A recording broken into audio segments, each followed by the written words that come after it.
porque vamos a dar inicio a este espacio que se preparó en razón del lanzamiento del libro que tenemos acá, Marxismo aquí, ahora, del profesor Carlos Pérez Soto, que nos está acompañando el día de hoy. Y en primer lugar quiero decir dos cosas muy importantes: que esta sesión está siendo grabada para que pueda ser después difundida y vista para la gente que no pueda asistir. Y en segundo lugar, para quienes quieran adquirir este ejemplar, están afuera del auditorio vendiendo el libro. Para partir, quiero presentar al panel que me acompaña el día de hoy. Y bueno, Carlos Pérez Soto, profesor que está a mi izquierda, es profesor de física y filósofo, docente de diversas universidades, autor de varias obras de diversas temáticas, entre ellas epistemología, filosofía de la ciencia, marxismo, Hegel, antipsiquiatría e historia del derecho. Por último, como detalle no menor, como a él le gusta que le digan, también abuelo. Gonzalo Durán Sangüesa, que está a mi izquierda, es un destacado economista, investigador de la Fundación Sol y académico de la Universidad de Chile en el Departamento de Trabajo Social, y especializado en las áreas de salario, desigualdades y mercado laboral, enfocándose en la relación entre el capital y trabajo desde un enfoque marxista. A mi izquierda también me acompaña Constanza Heredia Farías, quien es funcionaria de la Facultad de Filosofía y Humanidades, es dirigente sindical, consejera del campus y presidenta de la Asociación de Funcionarios de la Universidad de Chile, AFUCH. Constanza ha sido una voz muy importante y activa para la demanda y reivindicación del cogobierno universitario y la esta mentalidad. Por último, presento también a Benjamín Beroiza, que está a mi izquierda, quien es estudiante de Sociología de la Universidad de Chile, editor de Larga Marcha e integrante de la Escuela Nueva Chispa. Para partir, quiero dar unas palabras de inicio a la gente que está pasando, por favor, ubíquense, si gustan. Para dar inicio a este espacio, para dar unas palabras que son introductorias y que dicen de que el deseo surge el derrumbe. En tiempos de amenaza reaccionaria, el ordenamiento del modelo capitalista, el repliegue del movimiento social, se necesita volver a pensar el tipo de izquierda que se requiere construir, sin caer en la provocación de pensar que el único punto de llegada son sociedades que se han subsumido a niveles grotescos, en donde lo único que funciona son las pulsiones individualizadas de un estímulo neoliberal. Si sé que nadie puede sentirse protagonista, porque el único relato disponible, el de hoy, es el fin de un tiempo, en donde lo que se ha cambiado es la relación con el presente. De ser aquello que tenía que durar para siempre, se ha convertido en lo que no puede aguantar más. Nuestra historia ha sido transportada en la resignación del presente y la atomización del deseo, de transformar nuestro tiempo y espacio. No se requiere una izquierda que solo se limite a resistir el destino en conjunto a la nobleza de la derrota, o que solamente administre el pesimismo y que no ataque su problema estructural. Se requiere como valor imperativo el volver a pensar las condiciones de posibilidad de una teoría política que pueda generar prosperidad, belleza y sentido para las grandes mayorías. Y sigo siendo un fiel convencido de que el marxismo tiene mucho que decir todavía. En un momento convulso como el que vivimos, la izquierda tiene la difícil tarea de construir una visión de mundo que sea factible, realizable y al mismo tiempo más seductora que la que ofrece la ultraderecha y el poder burocrático. Esta debe reconectarse nuevamente con su valor social, el retomar con urgencia su vocación científica y materialista, para redefinir lo que significa el verdadero progreso humano y social, y para defenderlo con tenacidad, en otras palabras, construir una forma de organización que no solamente resista, sino que tenga la capacidad de ganar y sobre todo avanzar. Aquí cito, en los albores del movimiento obrero en Chile, Luis Emilio Recabarren, dirigente y primer fundador del Partido Comunista de Chile, escribía en un texto publicado en 1915, en el Despertar de los Trabajadores, que el socialismo es la realización de todo progreso, tanto en el individuo como en la sociedad, y como nadie, absolutamente nadie, puede considerarse enemigo del progreso. Argumentaba Recabarren. Nadie es enemigo del socialismo. Para Recabarren, el progreso no equivale a aquella interpretación liberal que lo reduce al crecimiento económico o la modernización. Fundamentalmente involucraba una pugna por construir una sociedad material y estéticamente superior. Él decía, amar a la humanidad así como engrandeciendo a todos sus seres, llenando de belleza la vida. Concluye Recabarren. Eso es socialismo.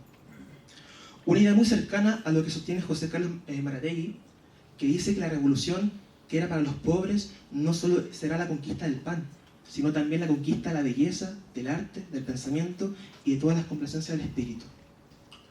Pero la pregunta de hoy es, ¿qué es lo que se requiere hoy en día? Aquí cita al profesor Carlos Pérez Soto en su libro. Él dice: marxismo ahora, para esta época, para este espacio político. Marxismo ahora, para el futuro nuevamente.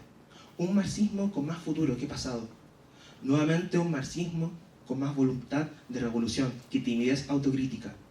Nuevamente un marxismo de denuncia y combate, que no sea un mero juego académico, o una sutileza del espíritu, o un capítulo de literatura. Un marxismo nuevo, desde sus raíces, críticas, un marxismo revolucionario. De hoy es posible.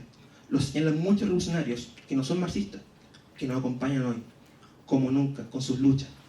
También lo señalan los jóvenes, que siguen preguntando por sus banderas, aunque hayan aprendido a abrazar otras. Todas las luchas de todos los tamaños y colores son prioritarias e igualmente valiosas para un espíritu común.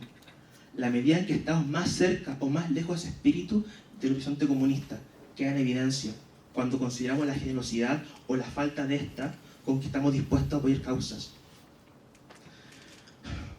El horizonte global de una sociedad que ha superado la división social del trabajo y con eso la enajenación y la lucha de clases y la explotación. El comunismo no es un estado de la felicidad general y homogénea, sino que es una en la que pueden resolverse. No es una sociedad en que los particulares se hacen uno con lo universal, sino una en que lo particular puede reconocerse en el universal, dándole sentido a quien lo produce. Tal como alguna vez dijo un señor Barbón en 1859, con toda la realidad de su época en su contra, pero que aún así siguió pensando en utopías. Él dice: al llegar a un determinado estado de desarrollo, las fuerzas productivas materiales que se conocían hasta ese entonces entrarán en contradicción con las relaciones sociales que hasta ese momento las expresaban. Se abre así una época de revolución social. Palabra de Marx. Muchas gracias y damos inicio a este espacio.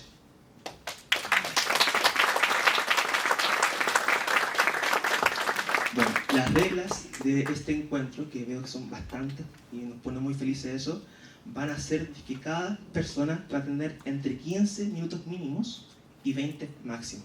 Para partir, comenzamos a mi izquierda con el profesor Gonzalo Durán.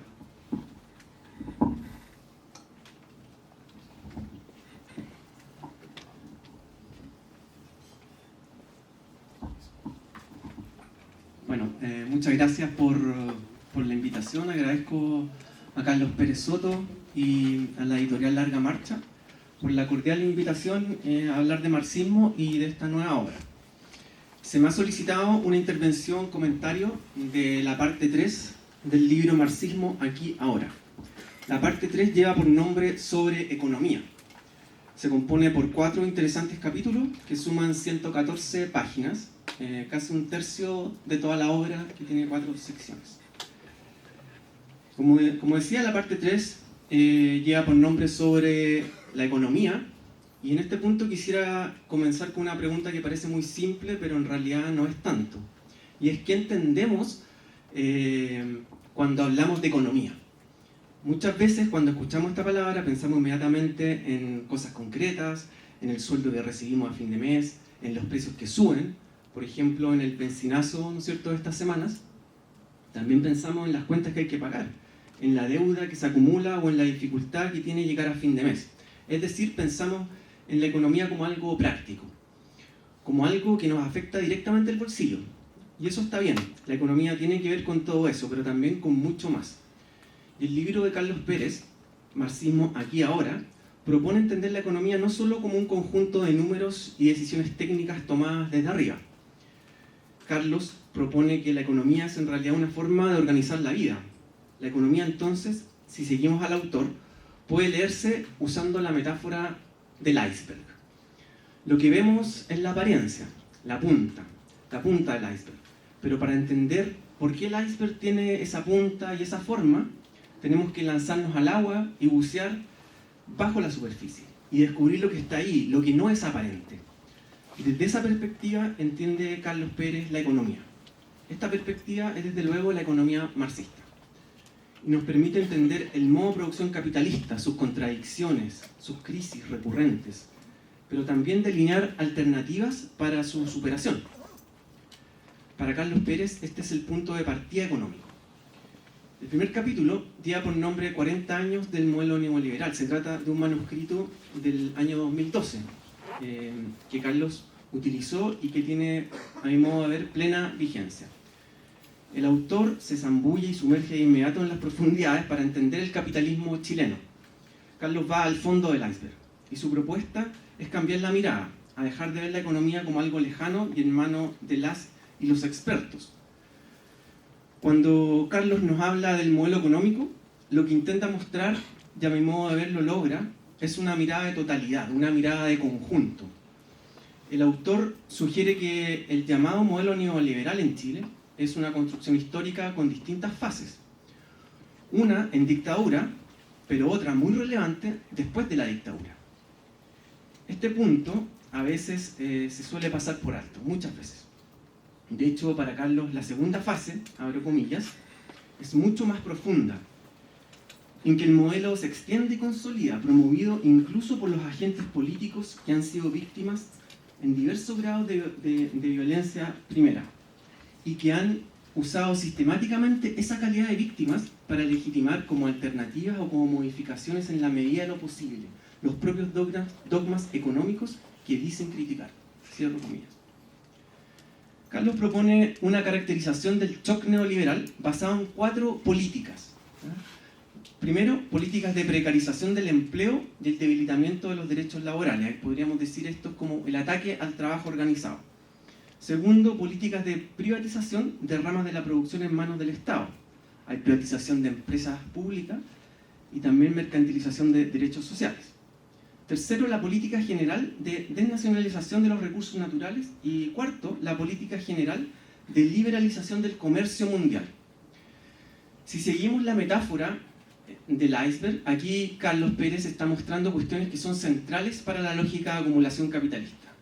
Estas 4 políticas que propone Carlos pueden ser entendidas bajo una perspectiva marxista desde la economía como factores o fuerzas contrarrestantes que el capital pone en movimiento para vigorizar la tasa de ganancia.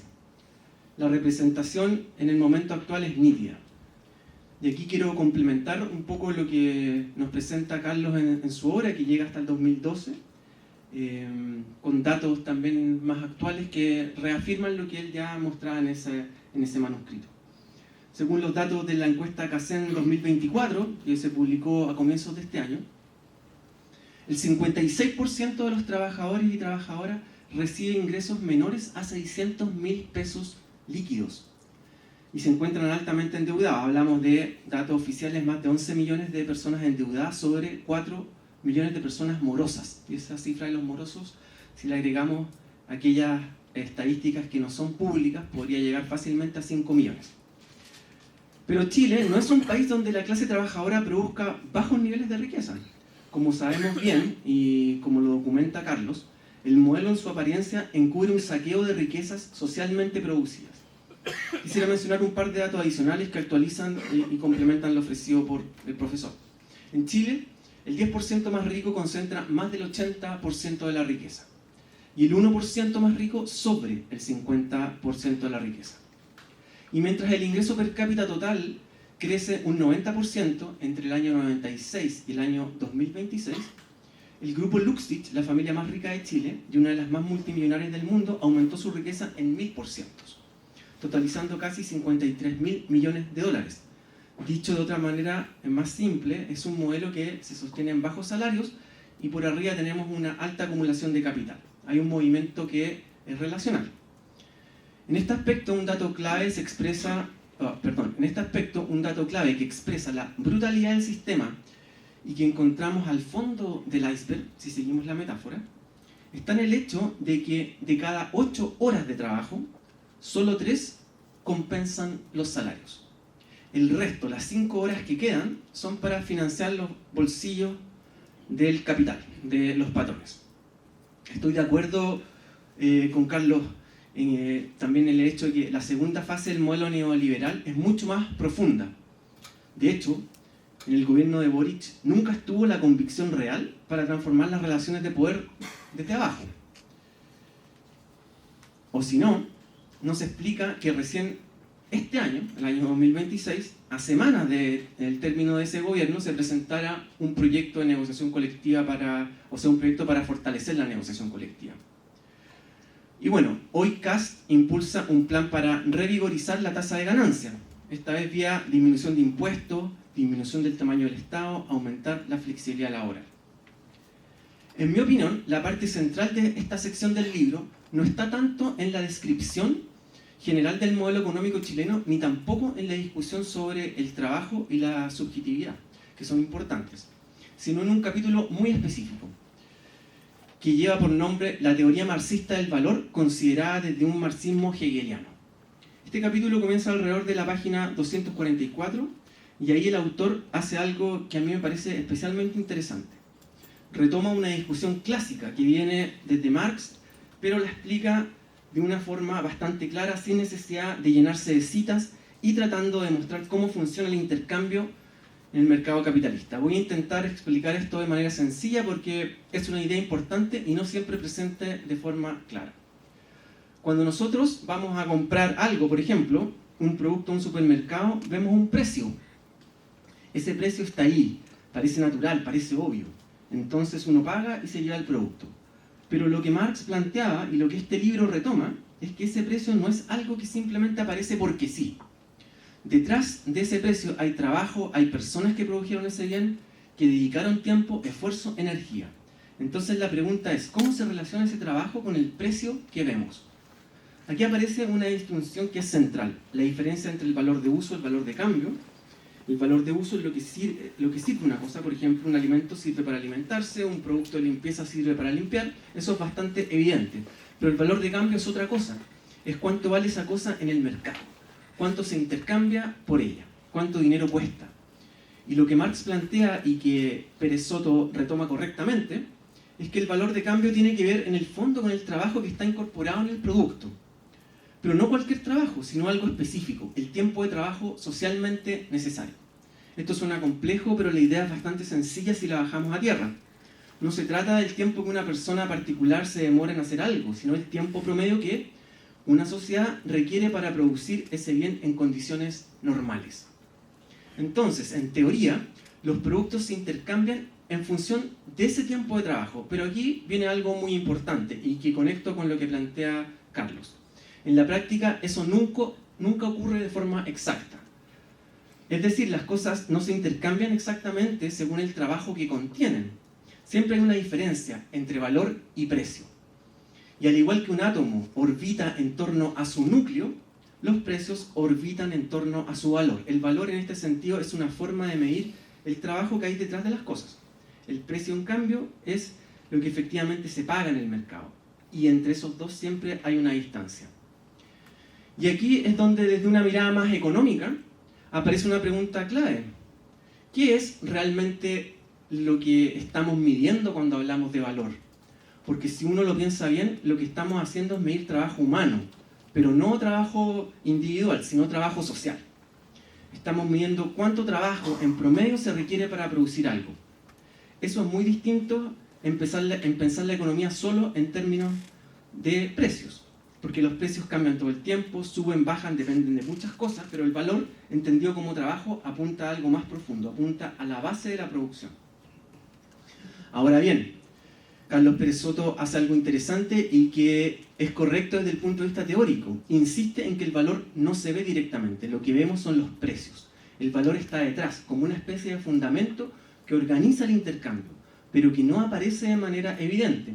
Y aquí aparece un punto que interesa subrayar especialmente. Como economista, uno podría decir que esto plantea un problema, pero también una oportunidad. El problema es que lo que medimos en la economía cotidiana son los precios, no los valores.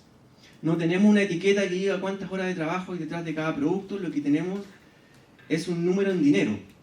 Pero la oportunidad es que esta forma de pensar nos permite entender que los precios no son neutrales, no son simplemente el resultado de la oferta y la demanda, como muchas veces se nos enseña. Están cruzados por relaciones sociales, relaciones de poder, con cómo se organiza el trabajo, con quién tiene más poder en la economía. Para terminar, quisiera hacer un comentario final sobre la forma en que Carlos Pérez construye su argumento en este libro. Su escritura es clara, limpia, amigable y contundente. Como él dice, erudita, pero no academicista. En ella no recurre a citas de Karl Marx ni se ocupa de una exposición sistemática de sus categorías. Y en general evita ese lenguaje cerrado y críptico que muchas veces vuelve estos temas difíciles de seguir. Yo creo que ahí hay un gesto que es valioso. Hay una intención de hacer que estas ideas circulen más allá de los espacios académicos o de los convencidos y convencidas. De sacarlas del lugar donde muchas veces quedan encerradas y que sean parte de la discusión de todo el mundo y sobre todo de la práctica política. En ese sentido hay algo que comparto plenamente, que es la idea de un marxismo desde abajo, un marxismo que no se presenta como un saber de expertos, sino como una herramienta viva y al alcance para entender y enfrentar la realidad que vivimos. Pero al mismo tiempo quisiera marcar un matiz, porque creo que el uso de ciertas categorías centrales de Marx e incluso el uso de citas directas no tiene por qué ser necesariamente un gesto academicista. No tiene por qué ser una forma de cerrar la discusión o de volverla inaccesible. Bien utilizadas, con los aterrizajes y complementos que sean necesarios y que deberían ser bienvenidos, esas categorías pueden ayudar en aclarar, a darle mayor precisión a lo que estamos tratando de entender. Dicho de otra manera, no se tiene que caer en citar a Marx por autoridad, por devoción religiosa o por demostrar erudición, aunque en lo hecho eso muchas veces sucede. Se trata de usar de manera práctica y amplia su obra en todo lo que siga siendo útil para leer el presente. Y este libro es muy inteligente en eso, en acercar efectivamente a Marx y al marxismo a los problemas actuales. Sin embargo, posiblemente por el reduccionismo y economicismo que permeó al marxismo en el pasado, se echan de menos algunas categorías económicas en el libro, como tasas de explotación o tasas de plusvalía, que considero siguen siendo útiles para nombrar la dinámica y la crisis actual. De hecho, ese es el ejercicio de las 3 y 5 horas que mencionaba antes en este comentario. Me hago entonces la pregunta, ¿es posible hacer verlas no simplemente como palabras antiguas y acercarlas a las audiencias actuales? Sin duda no es un trabajo sencillo. Hay que ir calibrando el mejor momento y el tipo de espacio. Sin embargo, yo diría que hay un desafío en lograr que categorías complejas como esas puedan ser explicadas, discutidas y también interrogadas y puestas en tensión en el vasto mundo popular, de manera clara, sin perder profundidad, porque tiene sentido. Hoy existe la posibilidad de aterrizarlas con datos concretos y situaciones cotidianas, para entender colectivamente mejor lo que vivimos, no para alejar a las personas de la discusión. En ese sentido, creo que hay un punto de encuentro posible entre la voluntad de hacer accesible la crítica, sacándola de espacios cerrados, y la necesidad de no perder ciertas categorías económicas que permiten hacer esa crítica con precisión. Porque finalmente, ello puede ser una guía que ayude a ver con más claridad el mundo en que vivimos y transformarlo. Muchas gracias.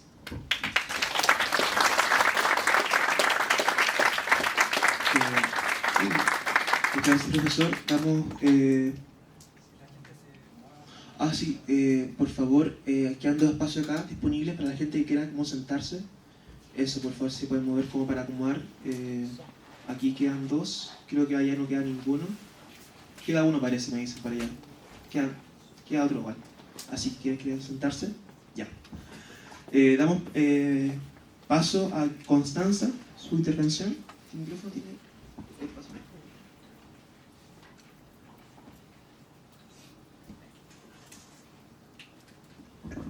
Hola, muy buenas tardes a todos y a todas. Es un placer estar acá junto a ustedes. quiero agradecer también especialmente el apaño de acá de algunos estudiantes que ya nos conocemos, mis compañeros y compañeras de la Asociación del Campus Juan Gómez Millas también. Pero también quiero agradecer a quienes organizaron esta actividad y tuvieron la decisión política de considerar a la FUCH Juan Gómez Millas como interlocutoras válidas en la presentación de un libro como este. Lo digo porque generalmente los libros que hablan sobre teoría marxista son presentados justamente por académicos, académicas, especialistas en el área y no por trabajadores y trabajadoras. Pero este libro justamente, y voy a hacer un paréntesis, no lo leí completo, no tuve ninguna misión de un capítulo en particular, así que lo voy a aterrizar un poco a lo que actualmente nos pasa como universidad. Pero les comentaba, este libro es diferente, muy diferente a cualquier libro marxista, porque nos habla del movimiento popular, de la organización colectiva, del fracaso, así que espero y esperamos hacer honor a este espíritu de este libro. Estar hoy aquí sentadas es el reconocimiento, como lo mencioné anteriormente, de que la teoría crítica es de quienes la necesitamos para entenderla y también para actuar. Así que gracias por abrir este espacio, gracias también por entender que el marxismo es aquí y ahora. Se piensa con quienes sostenemos estos espacios, así como la Universidad de Chile, no sobre nosotros, sino juntos. Y voy a comenzar.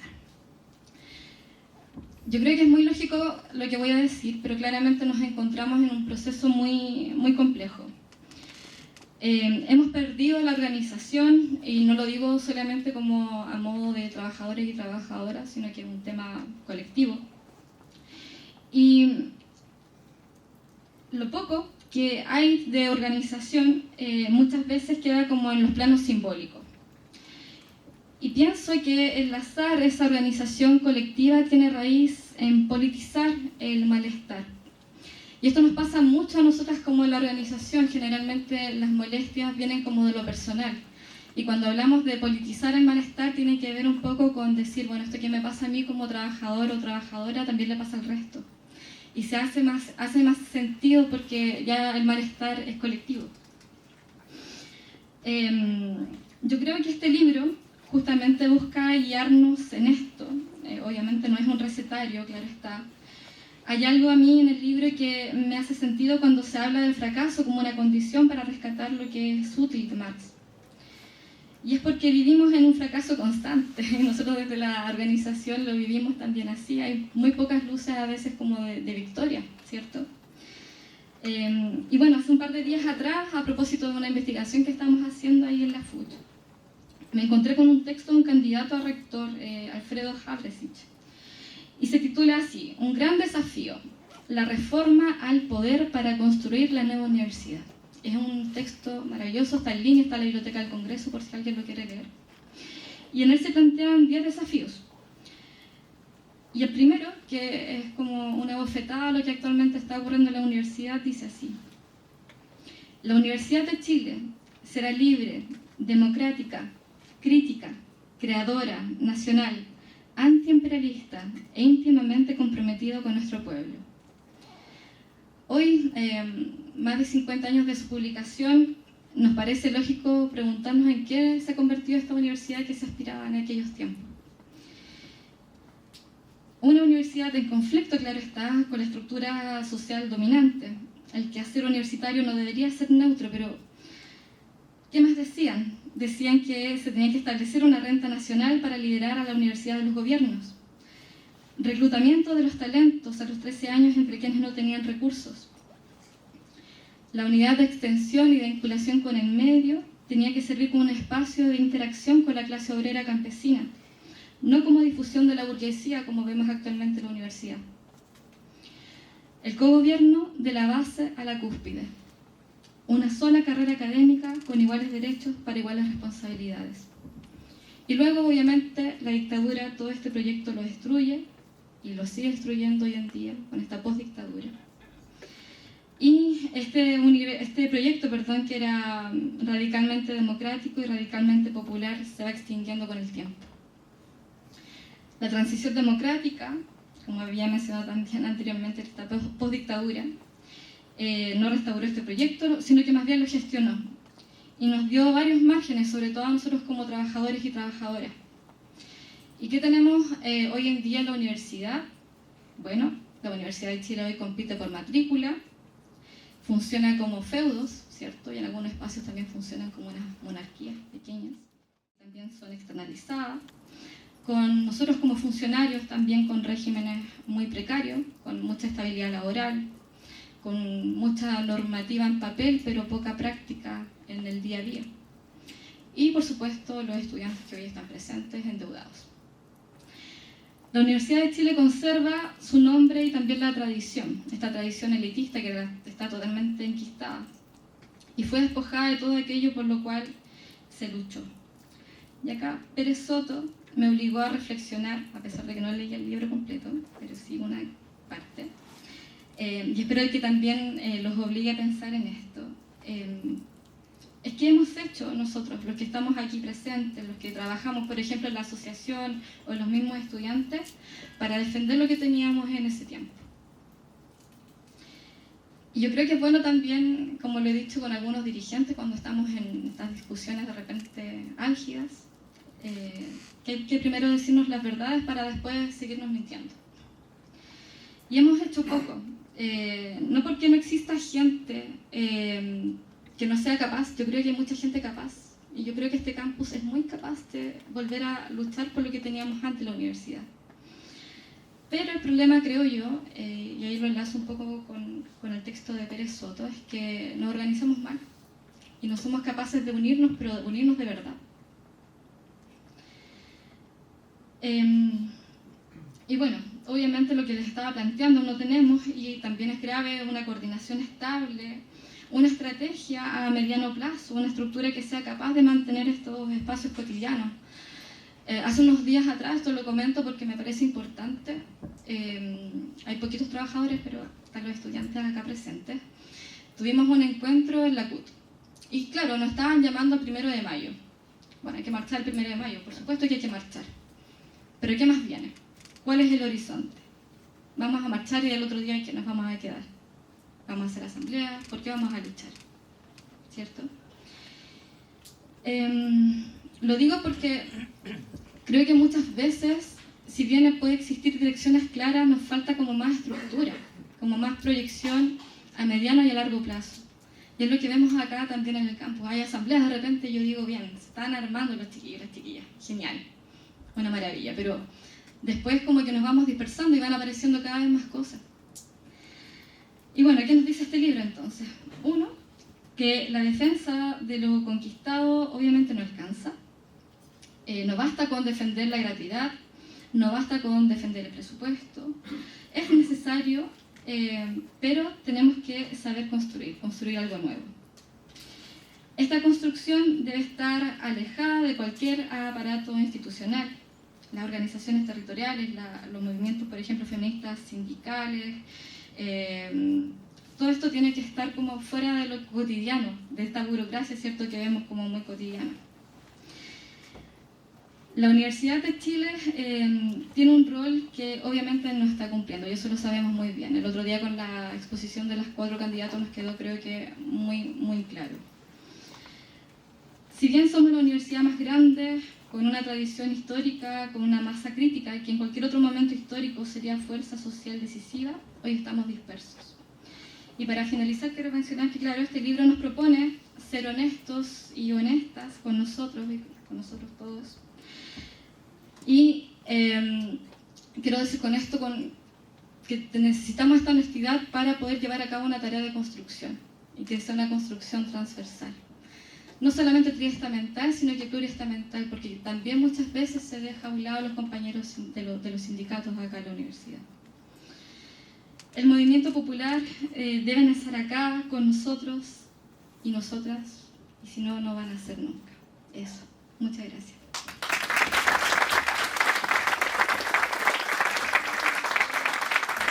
Muchas gracias, Constanza. Damos la pasada a Benjamín. Quedan 2 asientos para quien quiera sentarse por acá. Queda, parece que uno, allá también hay otro. Así que hay espacio todavía para quienes quieran sentarse. Bueno, me produce mucho entusiasmo ver cómo esta presentación logra convocar a tanta gente hoy. y que en su conjunto estas instancias estén empezando a recuperar el lugar que históricamente les corresponde. Quisiera estructurar lo que voy a decir en tres principales ejes.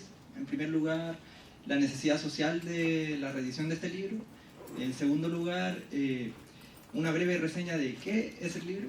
Y en tercer lugar, la relación que tiene con nuestro proyecto editorial, más allá de la obvia publicación. La necesidad social de este libro se fundamenta en un debate que durante el horno de los 90 pareció haber sido enterrado bajo los escombros de la caída del bloque soviético y el avance arrollador de la nueva división internacional del trabajo. Me refiero a la actualidad del marxismo, que hay en la actualidad, que produce la necesidad social de un retorno al pensamiento de Marx, y sobre todo, ¿qué marxismo requerimos hoy? Que son tres formas de hacer la misma pregunta. En este escenario, el capitalismo transnacionalizado se manifiesta directamente como lo que siempre fue, una relación social totalizante y cada vez más abstracta que ha logrado superar las fronteras nacionales para fragmentar la vida social en su totalidad, bajo las necesidades de su valorización. Hemos y estamos siendo testigos de la consolidación de un estadio capitalista que ha prescindido prácticamente de la figura del empresario individual, con rostro y nombre, delegando la gestión a un conjunto de directivos, burócratas, ingenieros y gestores que operan como funcionarios del capital. Y por el otro lado, a una reconfiguración de la clase trabajadora productivamente, con la emergencia de nuevas formas de explotación, precarización, subcontrato, autoempleo y desempleo crónico, que configuran una nueva masa heterogénea difícil de oponer, por ejemplo, a una empresa individual para levantar un sindicato, reduciendo así no solo su poder de negociación histórico, sino que agudizando la competencia interna y produciendo una diferenciación salarial y de condiciones de vida que hacen difícil que se reconozca y articule en función de sus propios intereses, a nivel material. Por el otro lado, esta obra surge precisamente como una respuesta argumentativa y pedagógica frente a esa situación y frente a la falta de contrapeso político por izquierda en este contexto, interpelando al lector a abandonar la lógica de la derrota y a reconocer que el poder sigue teniendo una base material que puede ser asaltada y puesta a los intereses de la clase trabajadora. El problema entonces no es repetir a Marx y a los marxistas, sino pensar desde Marx en unas condiciones históricas completamente distintas a las que él vivió, como un campo de posibilidades abiertas. Porque si algo ha mostrado la situación política a quienes nos organizamos o militamos desde el marxismo, es que no hemos estado a la altura del desarrollo de las fuerzas productivas, ni a la altura de la identificación de las tendencias de la fragmentación de la clase trabajadora y de su política, al punto en que tuvieron que formar por fuera del marxismo sus propios movimientos sociales para reivindicar los intereses de sus fragmentos. En ese sentido, la necesidad de este libro es estrictamente política, surge de la urgencia de recomponer una comprensión material de la sociedad capitalista actual y de reconstruir una herramienta capaz de orientar la acción política de la clase trabajadora en las condiciones del presente.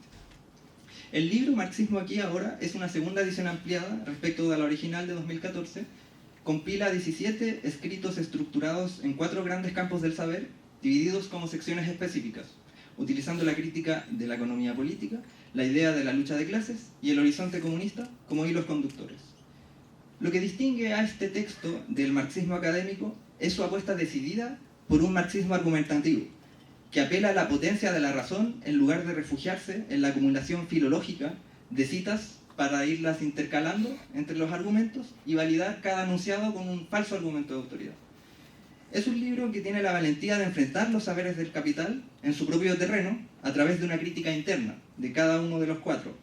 El tono es enfático y en ocasiones hasta severo, pues busca interpelar directamente a los estudiantes, militantes, activistas y a los trabajadores organizados cansados de las mismas consignas vacías y que buscan respuestas reales.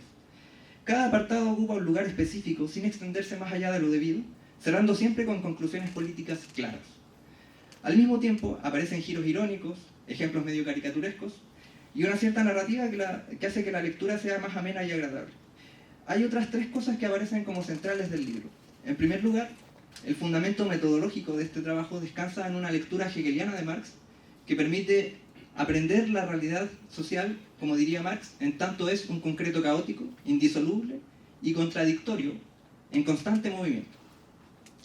Este enfoque es crucial para superar la fragmentación del conocimiento impuesta por el neocantismo dominante, el cual reduce la vida social a representaciones lógico-formales y rígidas que son incapaces de conocer objetivamente el contenido de las cosas.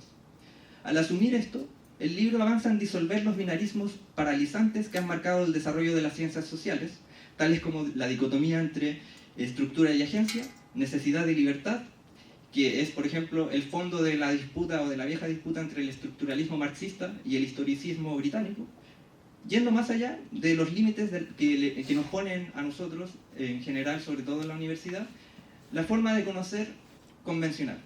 Solo con una base epistemológica de este tipo es posible afirmar superaciones de estas dicotomías que ya se encuentran, por ejemplo, en El Capital de Marx, con dos ideas centrales. En primer lugar, la idea de una relación social general mercantil, enajenada, como determinación totalizante del modo de producción capitalista, en diálogo, por el otro lado, con su personificación concreta en trabajadores portadores de una conciencia libre. Es decir, lo que podría verse desde el neocantismo como la oposición o el binarismo o la dicotomía entre estructura y agencia. Por el otro lado, también está la idea, o solamente con una base epistemológica de este tipo, es posible asumir que la conciencia de clase no brota como una potencia que se pone iluminadamente por fuera de la situación de enajenación, sino que es política enajenada. No hace nada distinto a lo que la determinación general le permite, pero realiza su potencialidad interna y avanza en su propia liberación de esa situación de enajenación. Una segunda idea central de este libro es que conocer la realidad con condición propia es conocer al enemigo. Las nuevas tareas políticas requieren caracterizaciones eruditas y rigurosas, mirando la situación de desarrollo de las fuerzas productivas y su despliegue formal en la sociedad para analizar lo que está sucediendo desde ideas que sean congruentes con el proyecto comunista. En tercer lugar, está la necesidad de recuperar la centralidad del programa, del horizonte estratégico de la clase trabajadora, y que se vuelva a situar el comunismo como una posibilidad real. Frente al vaciamiento de la política hacia el pragmatismo cortoplacista, el libro propone retomar, por un lado, la centralidad del programa mínimo como articulador general de los diferentes fragmentos de la clase trabajadora, invitando a que tome un lugar central en la discusión, y por el otro lado, se invita a retomar el programa máximo, como expresión de una voluntad racional capaz de intervenir en el presente sin perder de vista el horizonte histórico. Esto significa articular la política inmediata con lo estratégico, conectando cada paso que se dé en todos los niveles como forma concreta de realizar una hegemonía productiva y política de la clase trabajadora de largo plazo, que exceda el sistema del Estado con coordinación internacional y a gran escala. En este punto me permito realizar una precisión crítica fundamental sobre una de las ideas del libro que se aborda transversalmente, sobre todo en las partes más programáticas, que refiere a la idea de desmercantilización de los servicios. Aunque el texto plantea correctamente, y obviamente para cualquier persona que se dedique a la izquierda, que el objetivo es reconquistar los servicios sociales como universales y gratuitos, pienso que se cae un poco en la ilusión de que estos servicios dejan de ser mercancías simplemente porque el Estado asume su paga y porque no se pueden comprar. Retomando un poco algo que tratamos en la segunda jornada de una escuela política que tuvimos el año pasado y que vamos a retomar, la nueva chispa, vimos que en el marco de los antiguos estados de bienestar, la gestión pública de estos servicios sociales no fue un regalo de los capitalistas hacia la clase obrera, sino que fue realmente, y para los capitalistas, una inversión estratégica necesaria para producir a un trabajador universal masivo, homogéneo, apto para las demandas de la industria fordista. En ese momento, al capitalismo le resultaba, técnicamente, más eficiente y barato que el Estado centralice los servicios sociales, en lugar de dejarlo al arbitrio de empresas individuales fragmentadas. Así el Estado simplemente redistribuye el valor producido por los propios trabajadores para asegurar su supervivencia como recurso productivo que debe estar siempre disponible, sobre todo en las dinámicas de recambio que tenía el modelo fordista.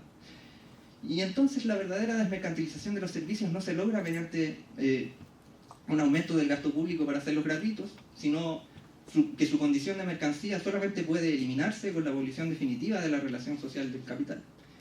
El otro punto crítico, y probablemente creo que el más polémico, es la idea de horizonte común, gran izquierda y acción política en red que se plantea el libro transversalmente. Todas las transformaciones en la división internacional del trabajo y en la fragmentación de la clase trabajadora producen movimientos sociales que actúan como órganos privados de la lucha de clases. Por ejemplo, el movimiento por el agua, feminista, estudiantil, etc. Fragmentos. Sin embargo, al buscar su propia reproducción y sus propias demandas de forma aislada y no articulada, estos movimientos sociales se enfrentan al Estado como un interlocutor directo, pero perciben a los demás movimientos, en la práctica, no subjetivamente, como competidores horizontales por una renta estatal limitada, sobre todo en las dinámicas chilenas de clientelismo y las condiciones que nos pone el ser un país productor de materias primas. El movimiento obrero así atomizado solo puede ver en el otro movimiento una alteridad antagónica.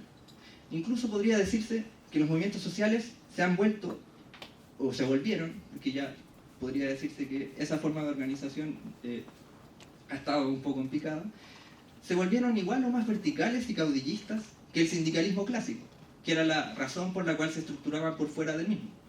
Por el otro lado, terminaron construyendo programas que parecían listas de supermercado, poniendo a cada fragmento por encima del otro e incluso solapando, dentro de su carácter policlasista, medidas favorables a la burguesía o a los terratenientes.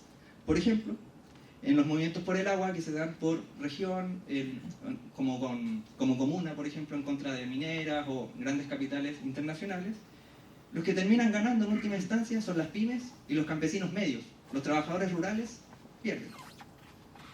En sí, la tarea es recomponer el programa general de la clase trabajadora a partir de la sustancia común que ésta tiene.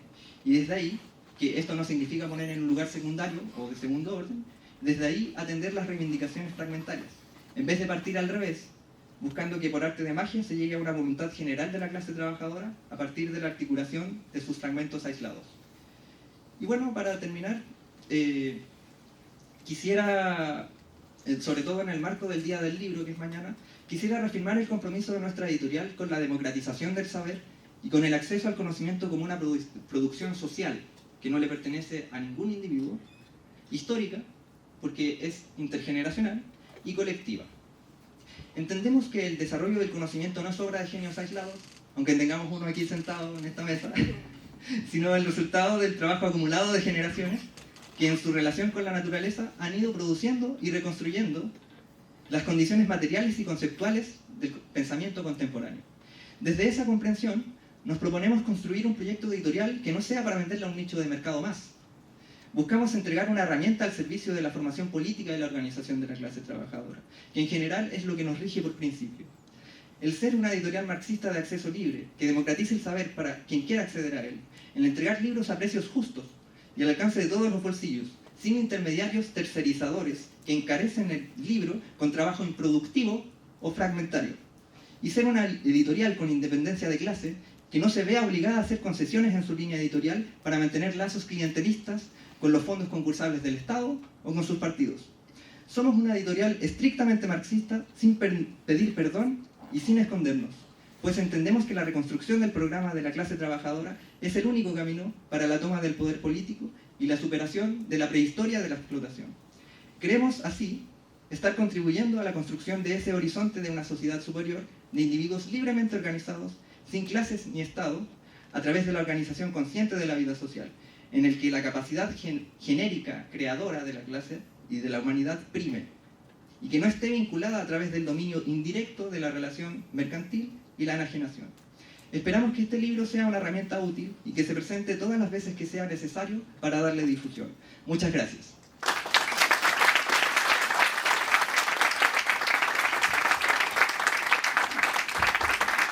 Profesor, un suyo tiene el espacio. Bueno, gracias en primer lugar por hacer posible que, aún siendo un casi genio, por lo menos no esté tan aislado, ¿no?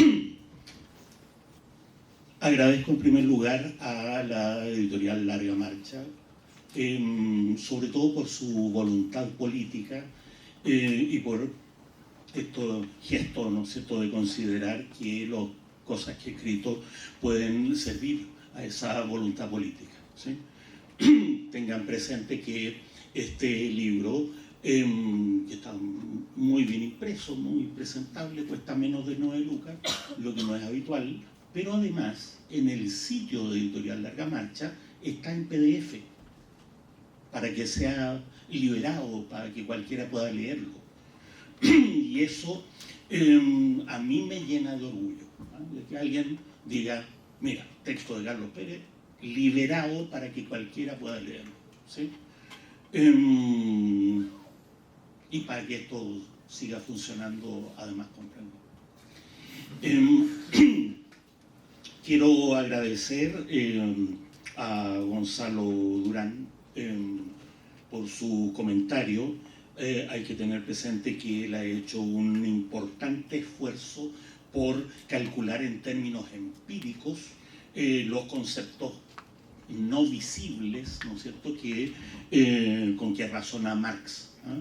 Y eso es muy importante porque durante más de 100 años los economistas socialdemócratas y liberales decían esto no se puede probar, ¿eh? Esto no tiene correlato empírico. Gonzalo ha asumido esa tarea, ha tenido la amabilidad de mandarme algún texto suyo y mi opinión es que ha conseguido en eso un importante logro, considerando, imagínense, 150 años de debate. Lo primero, desde luego, que se le ocurrió a los liberales y a los socialdemócratas, el Capital es un libro de filosofía, no tiene nada que ver con la realidad. Entonces el esfuerzo de Gonzalo ha sido muy importante en eso, ¿eh? Agradecer a Constanza Heredia por sus palabras, por recordarnos que estamos en una universidad que teóricamente es de todos los chilenos y no lo es. O lo es tanto como el Banco de Chile, ¿sí? Yo no sé quién legisla los nombres, pero que un banco absolutamente privado se llame de Chile debería estar prohibido, ¿no? Bueno. Voy a ver si me consigo administrar el .cl. Todos los .cl son de Carlos Pérez. ¿Aguantarían eso? ¿Aguantarían eso? No. Bueno. Agradecer que las palabras de Constanza nos recuerden también la voluntad política de la editorial Larga Marcha. Aquí hay un académico, una trabajadora, ¿no? Y un estudiante eterno, digamos. Yo vengo en representación del estamento estudiantil. Agradecer a Benjamín, desde luego, por él forma parte del grupo de la editorial, por su presentación. 3 cuestiones muy breves. Yo estoy completamente de acuerdo con Gonzalo en que hay que usar las categorías de Marx. Fíjense que alguien dijo de Hegel lo que yo voy a decir ahora, ¿no? Pero vale también, ¿eh? No estoy seguro de si entiendo bien a Marx. De lo que sí estoy seguro es que él era más inteligente que yo. Y entonces, claro, las categorías de Marx siempre tienen más de lo que uno cree. Entonces, en ese sentido, yo me declaro ortodoxo. Ortodoxo en el sentido de, mire, estoy hablando de lucha de clase, estoy hablando de tasa de explotación en otro texto, estoy hablando de teoría del valor. No estoy haciendo el ejercicio, ¿no es cierto?, academicista, pequeño burgués. Bueno, el marxismo es tan antiguo, hagamos otra cosa, ¿sí? Así como si pasado de moda fuera un argumento, digamos, y como si estuviera pasado de moda. Entonces, claro, las categorías ayudan, yo estoy completamente de acuerdo, las citas no. Lo que pasa es que en este libro hay como, entre comillas, consecuencias de un fundamento, ¿no? Y el fundamento está en otro libro que se llama Proposición de un marxismo hegeliano, que es una proposición, no es la verdad. Yo sé que es la verdad, pero mi modestia me obliga a ponerlo como una proposición, pero que es un desarrollo sistemático.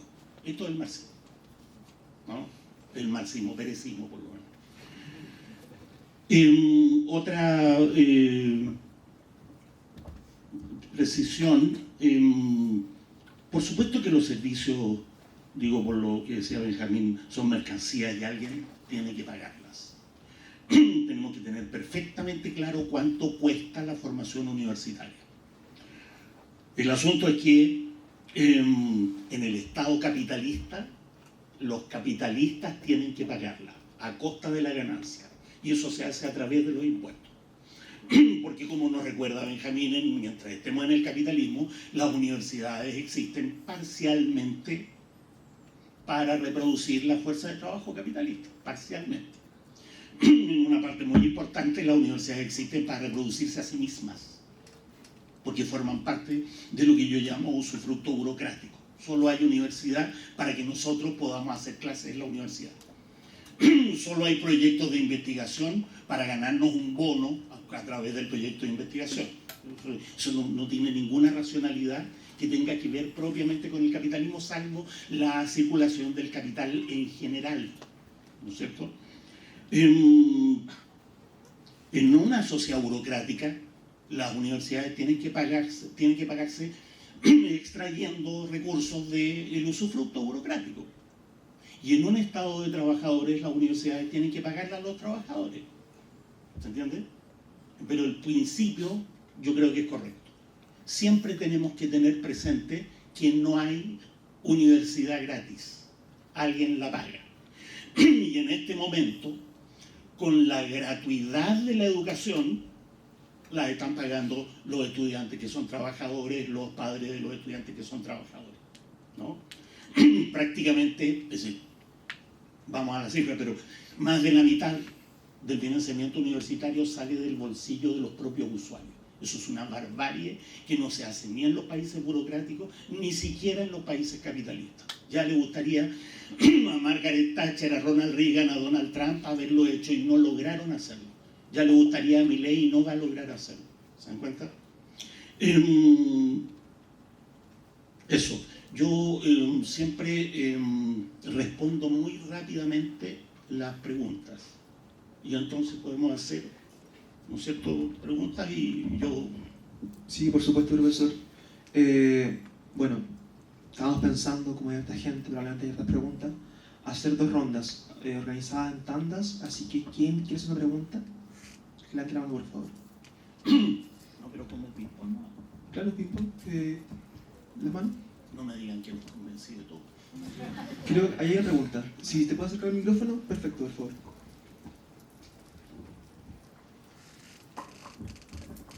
Hola, me llamo Camelia, para las 2 personas que no me conocen de acá, de la mesa.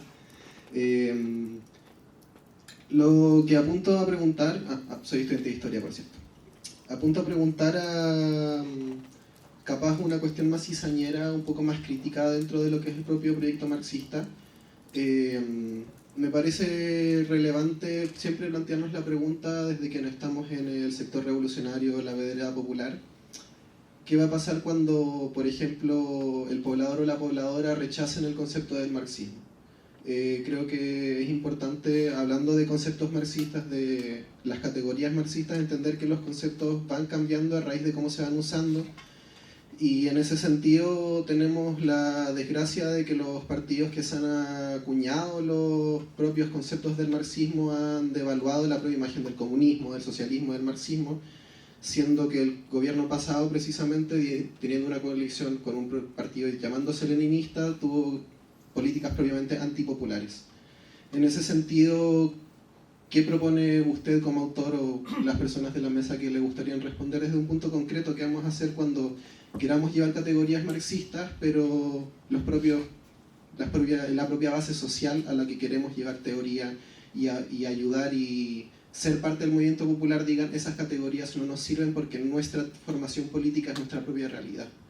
Cuando el marxismo deja de tener fuerza solo por ser de Marx, sino porque el marxismo ya no es lo que se le plantea en su origen y en su teoría, sino porque se ha desencantado y se ha desmaravillado. ¿Qué pasa cuando los compañeros anarquistas digan tenemos nuestra propia cátedra, los compañeros socialistas tengan su cátedra, las compañeras feministas, las compañeras ecologistas, el propio Walmapu desde el autonomismo, que no va desde el marxismo usualmente?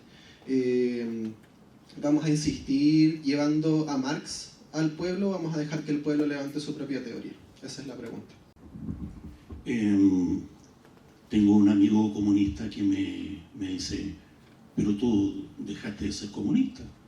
Entonces yo le digo, ustedes dejaron de ser comunistas, yo sigo siendo comunista. Hoy día, para ser comunista, la condición mínima es no estar en el Partido Comunista, ¿no? Más de la mitad del partido está fuera del partido por eso, salvo cuando consigue pega, ¿sí? Porque el partido de Recabarren se ha convertido en una agencia de empleo. ¿Qué le vamos a hacer? Yo creo que hay que llevar el marxismo. Lo que pasa es que la gente puede decir, yo no estoy ni ahí con las categorías del marxismo, pero no tiene idea del marxismo.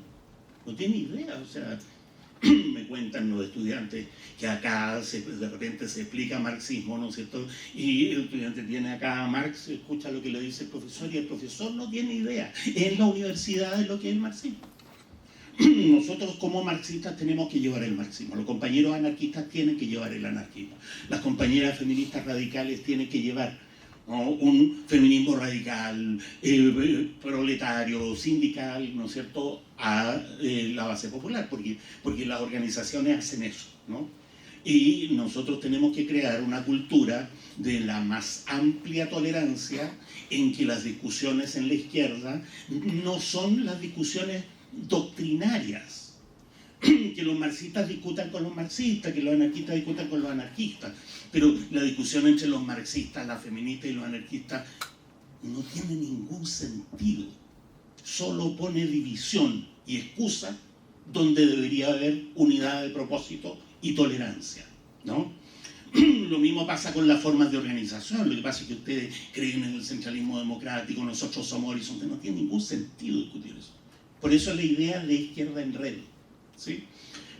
Las redes tienen un núcleo, se amplían y es muy importante saber que las redes disminuyen y crecen. A algunas peleas van todos, a otras peleas no van todos. Y la tolerancia consiste en que los que no fueron a esta pelea no son traidores, irán a la próxima. ¿Se entiende? Esa cultura de tolerancia ha faltado en 200 años de tradición del movimiento de los trabajadores. La izquierda ha peleado mucho más con la izquierda que con la derecha. Entonces, lo que yo diría, miren, hay que hacer clase de marxismo. Y si alguien me dice, pero es que la otra semana van a venir los anarquistas, pero escucha a los anarquistas también, pues. Es que las feministas dijeron que ustedes son momios. Lo lamento, pero escucha a las feministas y vea a quién le cree usted. ¿Se entiende? Profesor. Sí, yo solo para complementar estoy totalmente de acuerdo ahí con Carlos. La idea de construir ese marxismo desde abajo y como no desde el dogma sino desde la práctica. Nosotros ahí en el Departamento de Trabajo Social hay un modelo que es el que reemplaza las prácticas, que es el modelo de núcleos, ¿ya? Comienza a partir del tercer año, tercero, cuarto y quinto, y las estudiantes se adscriben a un proyecto y ese proyecto tiene que ser con una organización. Entonces, en mi caso, nosotros trabajamos siempre con organizaciones sindicales y llevamos una propuesta teórica, porque para inscribirse como en el núcleo, los profesores tienen que declarar cuál es la teoría que está detrás. Sí, súper explícito. Aquí vamos a trabajar el marxismo. Hay otro que dice que vamos a trabajar el decolonial, feminismo, etc. Y bueno, en esa experiencia, por ejemplo, nosotros trabajamos con sindicatos y me acuerdo muy presente un poco lo que se vino a la memoria lo que tú dijiste, porque en algunos sindicatos nosotros fuimos y las estudiantes llegaron con las categorías así y las trataron ahí de tirar con todo, en el fondo, en el trabajo que estaban haciendo. Y la primera reacción fue como de rechazo.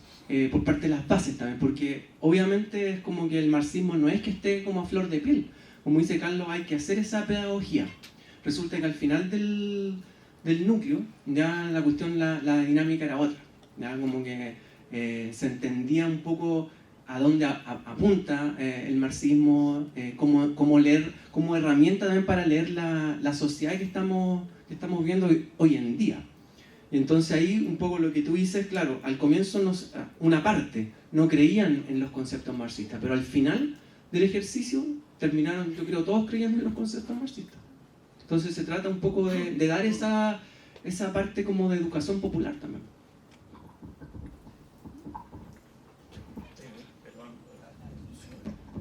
Si uno va y explica, mire, que ser marxista es proponer la completa nacionalización de los recursos básicos, ¿no? La completa nacionalización de la gran banca. Ser marxista es ser anticapitalista, es proponer que el Estado financie a las universidades no a través de bonos al usuario, sino directamente. Y entonces lo que yo esperaría, porque la gente no es nada de tonta, ¿no? A alguien que levante la mano y diga, oiga, pero entonces los comunistas no son marxistas. Saque usted la cuenta. Muchas gracias, profesor. ¿Más preguntas, por favor? ¿Quién quiera? Aquí tenemos una. ¿Quién más? Dos. Por favor. Vamos a empezar a poner tiempo por tema igual, porque está hasta las 4 el espacio, así que, por favor. Así que...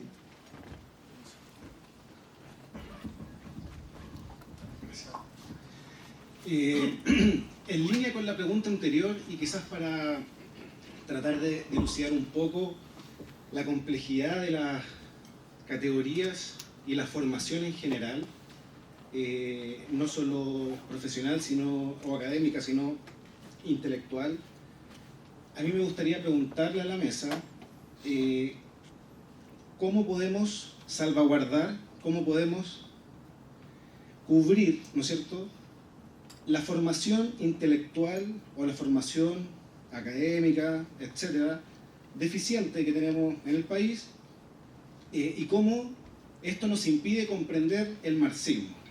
En línea con eso, y tomándome lo que decía el profesor, me pregunto, ¿cómo podemos comprender lo que es el marxismo, o cómo podemos comprender la obra de Marx, ¿no es cierto?, a través de toda su literatura, sin entender todo lo que él entendió, o sin estudiar todo lo que él estudió? Yo creo que hay que recordar la formación de Marx, ¿no es cierto?, súper concienzuda, ¿no es cierto?, en todos los temas que eran necesarios abordar para poder perfilar una crítica social, ¿no es cierto?, y abordar lo que él se proponía, que era cambiar la sociedad de plano.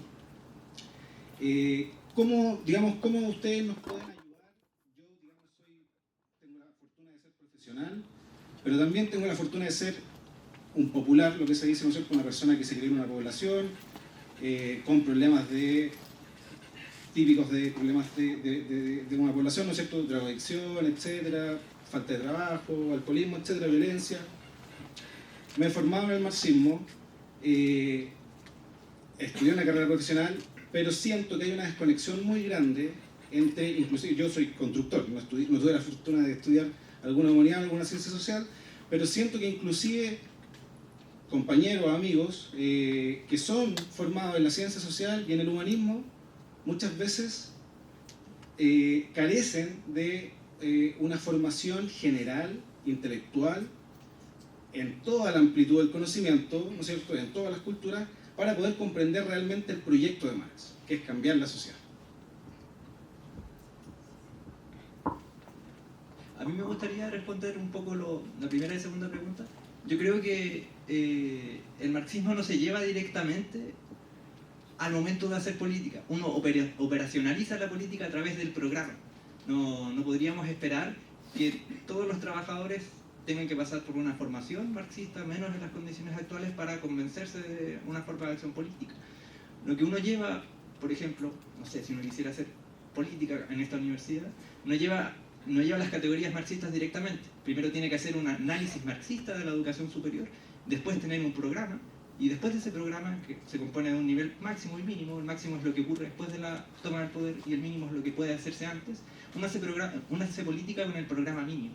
El programa mínimo es lo que se lleva y con lo que se pone en diálogo, y incluso uno podría estar de acuerdo o converger en la realización de los puntos de ese programa mínimo con otras corrientes de pensamiento, o corrientes políticas más bien.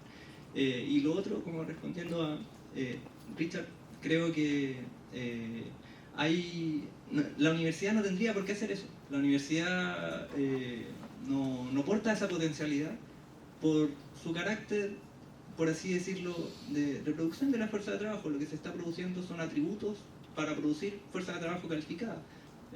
Lo que se está produciendo en las ciencias sociales es gente que pueda registrar datos, gente que pueda describir la realidad y no explicarla. Por ende, nunca se enseña Marx, se enseña el Tusser y estructuralismo marxista, y tal vez historicismo británico. No hay Marx y tampoco debería por qué haberlo. Esa es la tarea de los que estamos en la militancia y organizados. Y yo quiero, como complemento, recordar que Marx no estudió economía en la universidad. Al revés, ¿no? Él, solo contra el mundo, ¿no?, dejó a la altura del unto a los economistas de su tiempo, que sí habían estudiado en la universidad, ¿no? Muchos estudiantes me preguntan, profe, yo quiero hacer una tesis, ¿no es cierto?, desde una perspectiva marxista, pero el profe me hace puras correcciones metodológicas. Y yo siempre digo lo mismo: la tesis es un trámite. No sea creativo en la tesis. Para la tesis sea obediente, haga lo que le dicen, saque la tesis. Y si quiere estudiar algo que valga la pena, hágalo por fuera. Y si quiere escribir un libro, escríbalo independiente, ¿no? Pero la principal dificultad para las tesis, siempre lo digo, ¿no?, es la vanidad. La vanidad. Es que yo no quiero hacer una tesis cualquiera. Pero es una vanidad, la tesis no la va a leer nadie. En cambio, si ustedes escriben un libro y le convencen a la editorial Larga Marcha que se lo publique, es probable que mucha más gente no les lea que la universidad es una institución de burocratización del saber. Y excepciones como las que nos describe Gonzalo, ¿no es cierto?, sobre todo en Chile, son excepcionalísimas. Todos tienen la voluntad de salir de la universidad al campo popular, pero el sentido de la universidad no es ese. El sentido de la universidad es ella misma. Hay universidad solo para que haya universidad, ¿sí? La universidad ni siquiera produce fuerza de trabajo, porque para las estadísticas que le pueden enseñar a los, no sé, todos sociólogos, los contadores, auditores son igualmente expertos, y a la hora de lo que hubo son más confiables, porque no fueron encapuchados el primer año, ¿sí? Entonces, aquí se forman médicos, se forman ingenieros, se forman abogados para que hagan, ¿no?, todo el resto, sobre todo los magísteres y los doctorados, es solo reproducción burocrática del saber.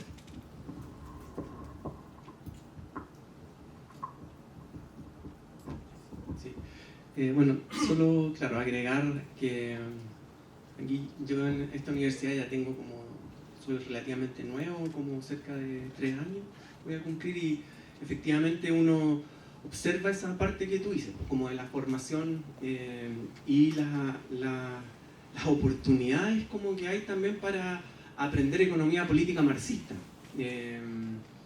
Y ahí, compartiendo con lo que dice Benja, por ejemplo, en el caso de... Yo estoy adscrito al Departamento de Trabajo Social, pero una vez que llegué también como que Departamento de Sociología me contactó, empecé a hacer las clases de economía, y luego a partir de eso fueron los propios estudiantes los que levantaron, dado que esta es una universidad pública y eso hasta donde sé todavía se puede hacer, y de hecho se hizo, levantaron, me pidieron que se armara un curso específico de economía marxista. Y ese curso se dio el primer semestre del año pasado. Pero como era esperable, el curso se dio y luego ya nunca más. Entonces esos son como lo que te podría decir. Efectivamente ahí como que el tema, por ejemplo, desde la parte donde yo lo trabajo, que es desde la economía, uno puede como tratar de contrastar y no es muy complicado como poner en paralelo todas las perspectivas que más o menos se manejan, la perspectiva neoclásica, ahora la perspectiva de la escuela austriaca, que está más de moda, y ver cómo la economía marxista como que responde mucho mejor que todas esas perspectivas, como las preguntas fundamentales que nos hacemos como el día a día, como la persona de pie. ¿Por qué existe la desigualdad que hoy tenemos, esta mirada de totalidad? ¿Por qué de cada 8 horas, 3 horas son para los salarios y las otras 5 son ganancias para el capital? Entonces, yo creo que ahí también hay que tratar de dar la disputa y en ese caso los estudiantes tienen mucho que hacer, como organizarse desde abajo. Muchas gracias, profesor. Palabras, preguntas, creo que estaba Bastián antes. ¿Está usted, Bastián? Sin micrófono. Creo que puedo hablar lo suficientemente alto. Ya. Primero me presento un poquito antes de hacer mi interpelación o mi pregunta. Mi nombre es Bastián del Río y yo soy la parte gráfica de la editorial Larga Marcha. Y bueno, viajé de Valparaíso porque me interesaba mucho ver esta presentación del libro, por lo menos esta segunda presentación.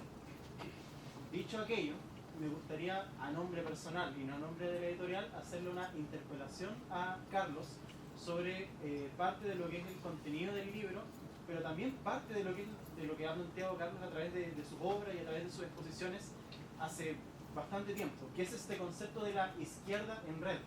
Por lo menos, si yo pienso en la lógica de que venimos saliendo hace bastante tiempo del capitalismo fordista, en donde había un obrero más concentrado en la fábrica, en la producción manufacturera, en el cobre, por ejemplo. La película estaba para los marxistas y para los que queremos transformar la sociedad mucho más clara, y eso cambió, claro, cambió ahora porque tenemos una clase trabajadora absolutamente fragmentarizada, empleos que duran muy poco por parte de la gente, unos niveles de sostenibilidad de la vida económica que son pésimos, ¿no?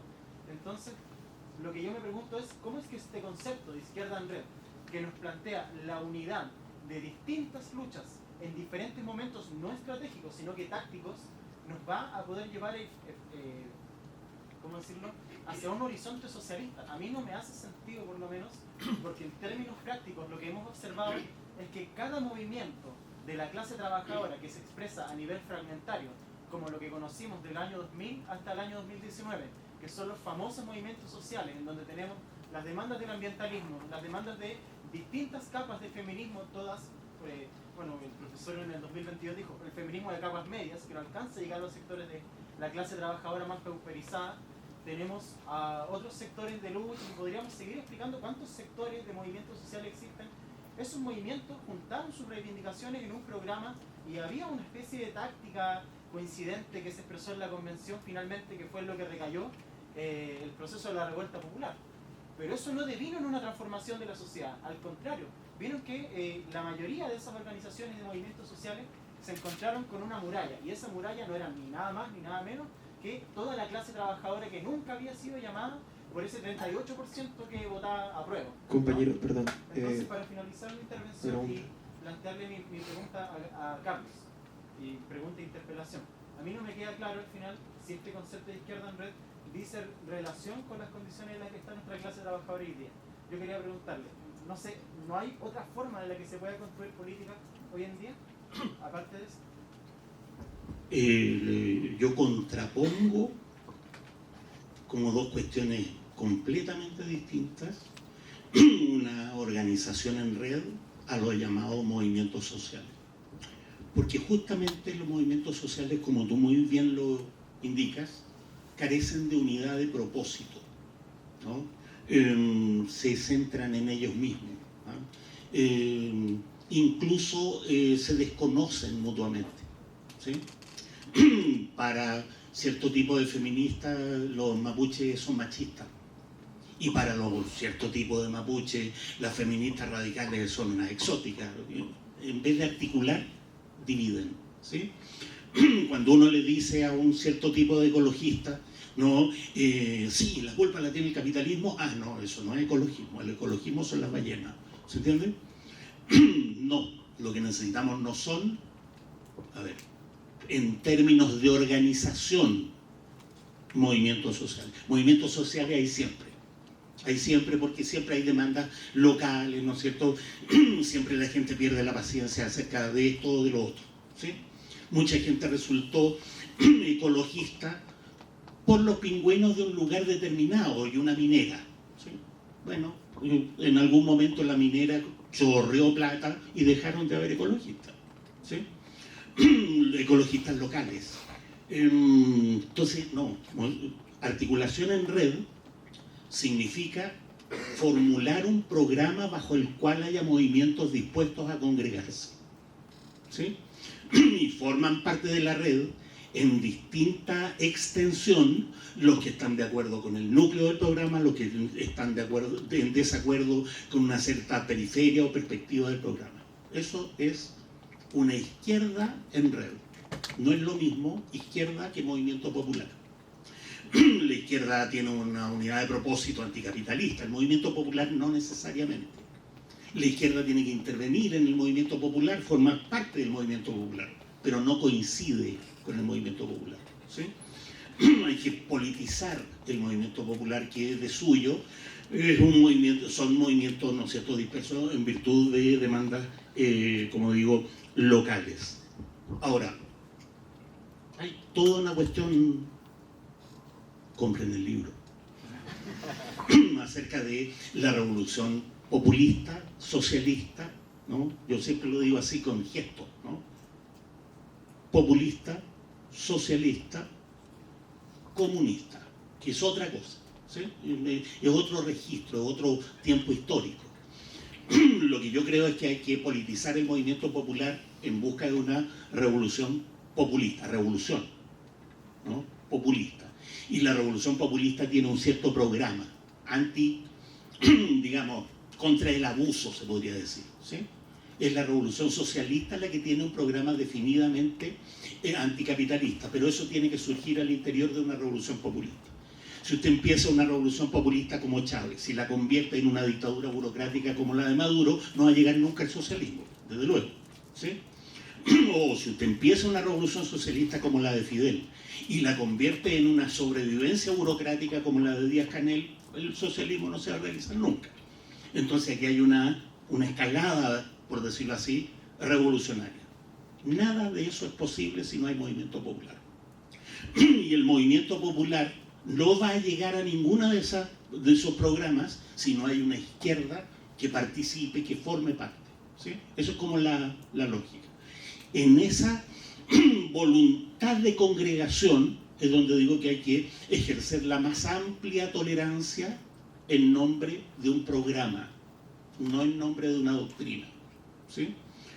Porque son los programas los que nos pueden unir. Y el programa anticapitalista es pero muy simple de formular. Se trata de las transnacionales, se trata de los bancos, se trata de los grandes capitalistas, no de los chicos, ¿sí? Eso. Siguiente pregunta, ¿está usted? De cierto modo está respondida la pregunta, pero quiero situarla un poquito, porque me interesa un poco el tema de los territorios. Hay una realidad que son mucha gente participando en juntas de vecinos y organizaciones funcionales dentro del contexto municipal. De cierto modo, la pregunta que iba a hacer está respondida en lo que tú dijiste recién, pero me interesaría cuál es tu visión respecto de estos movimientos que son territoriales y los cuales se dan ciertas características bien particulares. Ahí conviven los estudiantes, conviven los profesores, conviven los trabajadores, conviven toda la gente que conforma la sociedad, todos conviven en un barrio. Sin embargo, ahí no ocurre nada. En la práctica se discute el tema del adoquín de la calle o el pavimento o el semáforo de la esquina. Pero ¿qué pasa con esa realidad que es la base de la existencia del país? Donde finalmente, al menos los partidos políticos no tienen mucho interés en estar presentes. Salvo para obtener clientela, digamos. Yo creo que el debilitamiento de la forma del trabajo fordista ha puesto en problemas muy evidentes a los sindicatos, ¿sí? Los sindicatos se mantienen en las organizaciones estatales, ¿sí? Se mantienen en las organizaciones de servicios, ¿no? Pero en los servicios privados y sobre todo en la producción privada, no solo en Chile, digamos, es la norma neoliberal a nivel mundial, es muy difícil sostener sindicatos radicales. Pero el asunto no es una alternativa sindicato, movimiento territorial, ¿no? El asunto es que hay que dar las dos peleas. Donde haya sindicatos, potenciar los sindicatos. Donde no haya, tratar de formar sindicatos. Siempre el sujeto revolucionario son los trabajadores. Pero es más eficaz, no es una alternativa, pero es más eficaz, es más directo, en algún sentido es más profundamente político el trabajo barrial, ¿sí? Y el trabajo barrial hay que politizarlo. Y entonces, desde luego empieza por las reivindicaciones. Pero las organizaciones barriales deberían ir a meterse a las escuelas. Queremos que la escuela municipal en las noches de charla para adultos haga talleres, ¿no? Queremos que la comunidad se apodere de la escuela municipal. Y una de las primeras peleas que hay que dar es contra el director de la escuela municipal. Que va a decir, te digo porque yo fui durante 2 décadas profesor de una escuela vespertina y lo que reclamaban los apoderados es que los adultos ensuciaban los baños, ¿no? Y el director, por supuesto, del colegio diurno, que era responsable, se hacía cargo de esa queja. Entonces, ahí la comunidad tiene que ir a exigirle al alcalde, al encargado de educación, al director del colegio. Queremos abrir el consultorio. Los consultorios están llenos de gente, los consultorios públicos, ¿no? De la salud primaria, llenos de gente de izquierda, como con ansias de hacer cosas. La comunidad tiene que ir a buscarlo. Tiene que ir a buscarlo y decir, ¿cómo abrimos el consultorio? ¿Cómo damos charlas, ¿no es cierto?, preventivas? ¿Cómo potenciamos la salud preventiva? ¿Cómo potenciamos el cuidado desde el consultorio? ¿Sí? Y de ahí empieza a escalar el asunto.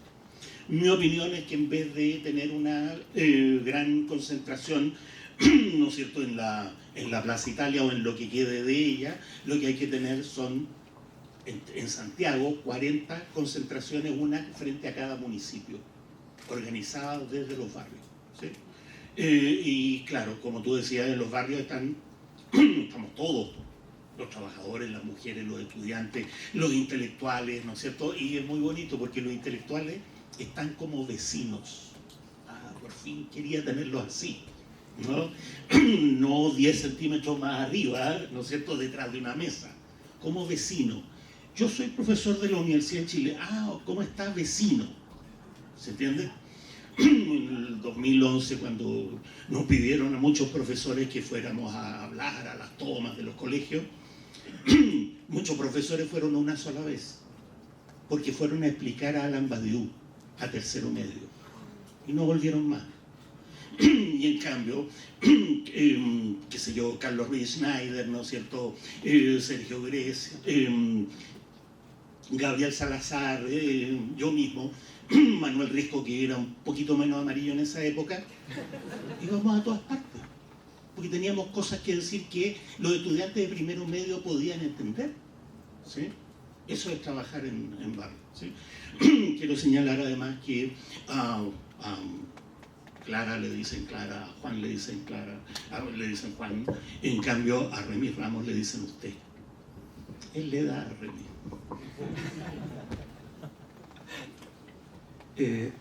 La pregunta. ¿Quieres el micrófono? ¿No? Quédate fuerte, por favor. Primero, felicitarlos por la convocatoria de los compañeros de Larga Marcha. No es sorpresa, efectivamente, que en esta facultad no haya prácticamente nada de enseñanza del marxismo, ni siquiera de la marxiología, o sea, ni siquiera hay eso. Entonces tampoco es una sorpresa de que se meta a la universidad mediante este tipo de actividades. Yo creo que hay distintas iniciativas, por ejemplo, con un grupo de compañeros también hacemos las cátedras libres Karl Marx, están los compañeros del grupo Marx, están ustedes. Sería sano, quizás, en pos de un marxismo político, empezar a coordinar actividades de debate de ideas en común. Creo que estaría muy bueno y los felicito por esta iniciativa. Por el tema, para ir a la pregunta, por el tema del programa, estoy muy de acuerdo también con la centralidad que tienen ideas como nacionalización de los recursos estratégicos, el tema de la reducción de la jornada laboral para que todos tengan trabajo, la nacionalización de la banca. Me parece, estoy totalmente de acuerdo, creo que más que programa mínimo, en rigor son consignas transicionales y me parece clave que estén, digamos, están ahí. Pero mi duda es la siguiente, al menos en su forma parecen muy opuestas esta apuesta programática a lo que fue la apuesta antineoliberal.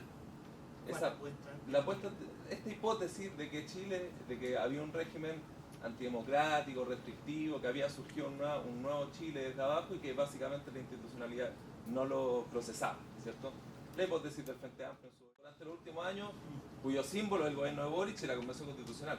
Entonces esa es mi pregunta. Porque me quedé marcando, o sea, me quedé como, bueno, revolución populista, le decía, ¿no? Bueno, eso igual se parece mucho a revolución democrática. No. Bueno, por eso. Entonces, quería preguntarle, ¿qué tendría de diferente una visión de ese tipo con lo que fue la Convención Constitucional, lo que fue el gobierno de Boric? Desde ya uno puede decir, bueno, es que quizás no fueron consecuentes, pero no es como muy penca el balance y decir, bueno, era la idea, era revolución populista, pero en realidad no lo llevaron a cabo. No había que desechar derechamente una idea como esa para apostar precisamente a un programa anticapitalista, más allá de que obviamente después en la acción uno combina programa mínimo, uno hace política, digamos, pero la apuesta estratégica antineoliberal versus anticapitalista no podía ser algo que ordene. Yo creo que no ha habido ninguna apuesta antineoliberal en 40 años en Chile. Ninguna. Aunque se llamen así, aunque se presenten de esa manera, todos los programas que han presentado, primero con la concertación, después con sus modificaciones, por último con el Frente Amplio, lo único que hicieron en la práctica, pero ojo, incluso en la formulación programática, es confirmar el fundamento del modelo neoliberal. Porque si se promete gratuidad de la educación, y acabo de escuchar en la televisión, ¿no es cierto?, que hay estudiantes que están debiendo 40 millones de pesos teniendo gratuidad de la educación. Un estudiante decía, a mí me dieron gratuidad de la educación, empecé debiendo 20 millones y ahora debo 40. Los 20 millones los podía pagar el Estado, pero los 40 los tengo que pagar yo. ¿Qué gratuidad de la educación? Eso es un negocio para los bancos gestionado por el Estado, ¿no? Cuando han subido la edad para los beneficios que se reciben por las pensiones a las mujeres a los 65 años, ¿qué reforma de pensiones han hecho? Lo que han tenido una capacidad infinita para presentar como resistencia al neoliberalismo el perfeccionamiento del neoliberalismo. Otra vuelta de tornillo para el neoliberalismo, ¿no? Entonces no ha habido apuesta antineoliberal, ¿sí? Y hay un punto donde se nota crucialmente, porque en la nacionalización de los bancos, la nacionalización de los recursos naturales son grandes cuestiones, pero hay una cuestión micro y cotidiana que son los derechos sociales. Hay que terminar con los bonos al usuario en los derechos sociales, con los bonos de salud, con los bonos que se le dan, ¿no es cierto?, a los usuarios de la educación, con los bonos en general, ¿sí? Primero hay que terminar con los bonos, pero como mínimo hay que terminar con una política en que esos bonos van a parar a manos de privados. Hay que quitar todo bono al estudiante y ocupar esa plata en financiar la universidad. No sé si dan cuenta, es la misma plata. La misma plata, el Estado no gasta poca plata en las universidades. Lo que pasa es que la da de a uno por uno y convierte en un derecho privado algo que es un derecho social. Hay que terminar con el GES, con el auge. En particular, con el traspaso de plata del GES y del auge a la salud privada y ocupar esa misma plata en potenciar el sistema de salud pública. Eso es un programa antineoliberal. ¿Alguien? Yo. Bueno, en el fondo soy un niño. Mantengo mi inocencia original. Y hasta milité en el movimiento autonomista. Lo confieso, pueden insultarme por eso. 3 meses. Porque cuando propuse aquí hay que terminar con los bonos en salud, hay que terminar con los bonos de salud y ocupar toda esa plata en potenciar la salud pública como un derecho social, perdí todas las votaciones, vamos a decirlo así, ¿no? Habían 20, 19, 1. Habían 100, 99, 1. Todas las votaciones.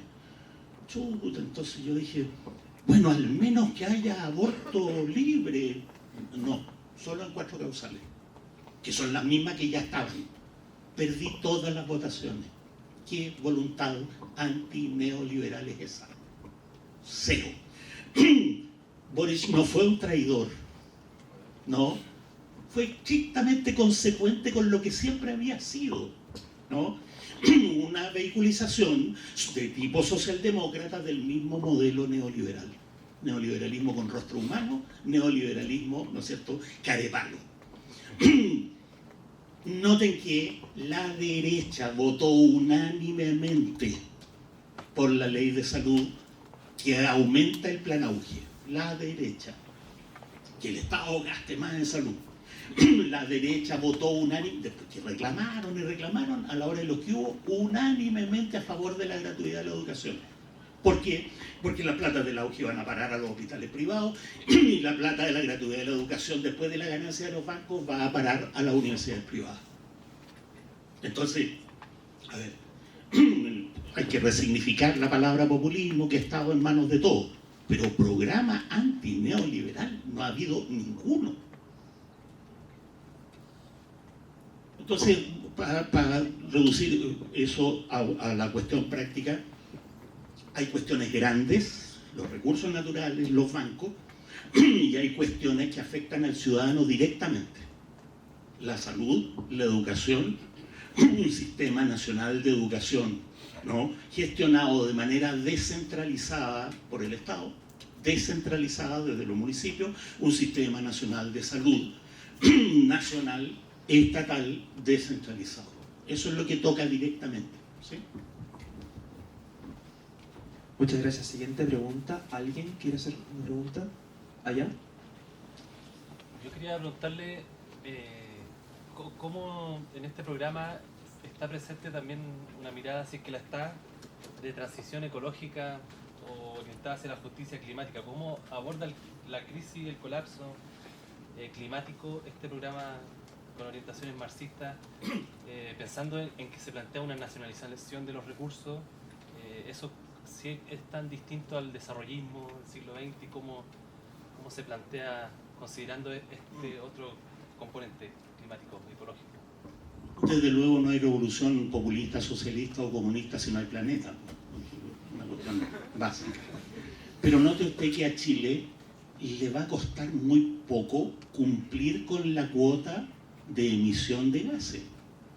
Porque en Chile, aparte de las mineras, prácticamente no se produce nada. ¿Se entiende? Se producen servicios. ¿Ah? Entonces, no somos nosotros los que estamos haciendo subir la temperatura del mundo, ¿no? Ni Argentina, ni Perú, ni Centroamérica. Probablemente Brasil, probablemente el norte de México, pero nada de Yucatán, ¿sí? Entonces, situemos las reivindicaciones, ¿ya? Pero además situémoslas en quién formula la reivindicación. Porque resulta que los europeos saquearon y emporcaron el planeta durante 500 años, y ahora que ellos llevaron las fábricas a la India y a China, nos piden a nosotros que limpiemos el planeta. Tenemos derecho a usar nuestros recursos naturales como palancas para el desarrollo nacional. El problema ecológico con las mineras, con la extracción, ¿no es cierto?, marítima, es técnicamente asumible. Tenemos todas las técnicas para que la producción de litio, para que la producción de cobre sea climáticamente sustentable. Las tenemos y nos niegan esas herramientas. Y muchas de esas herramientas han sido inventadas en Chile, además, en el caso del cobre. El reciclaje del agua, qué sé yo, la posibilidad de usar agua desalinizada, etc. ¿Sí? Nosotros no somos los de la energía nuclear. Nosotros no somos productores de petróleo.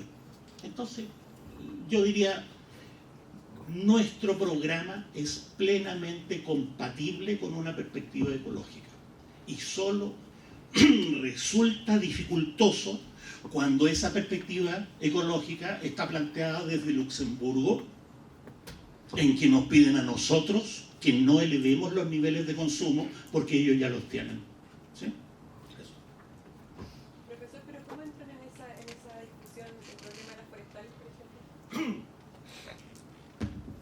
Sí, la papelera tiene un lema que es muy curioso. ¿Ah? Ellos dicen, nosotros plantamos más árboles de los que cortamos. Y es cierto. Es cierto porque los árboles son su materia prima. El problema es que hicieron pedazo del ecosistema plantando especies foráneas, ¿no es cierto? Y cada vez que las especies nativas tratan de aflorar, las cortan. ¿Ah? Lo que yo creo es que hay que mantener la industria forestal en lo que hay, que no crezca porque es muy destructiva, y hay que exigirle niveles de no contaminación, por ejemplo, que limpien lo que tiran al río, ¿no es cierto?, que son perfectamente exigibles. Tengo un pariente que trabaja y que es experto en agua y que trabaja y dice, pero ni siquiera disminuirían las ganancias si limpiaran el agua, ni siquiera, porque todos los desechos que pueden rescatar del agua contaminada a su vez son comercializables. ¿Se entiende? Entonces lo que hay en las forestales es un capitalismo muy antiguo. Piensen ustedes que son los capitalistas más tradicionales de Chile, ¿sí? Los Mate Alessandri, qué sé yo, la papelera, ¿ya? No hay, yo creo, dificultad, ¿no? Es plenamente viable que haya bosques, los que ya hay, sustentables, industria papelera y cisnes al mismo tiempo, ¿sí? Industria turística al mismo tiempo. Lo que sí hay que eliminar es el subsidio a la planta de árboles, a la plantación de árboles. Porque resulta que los canallas, además, cuando cortan los árboles, declaran que ya no hay árboles y el Estado les paga la replantación de los árboles. Quitarles eso les disminuiría sus ganancias. Eso sería un golpe bastante fuerte, pero ni siquiera de una manera demasiado dramática. De hecho, esa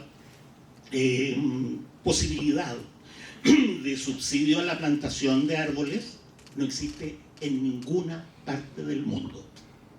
Y los canadienses y los finlandeses, que tienen una enorme industria forestal, no lo hacen.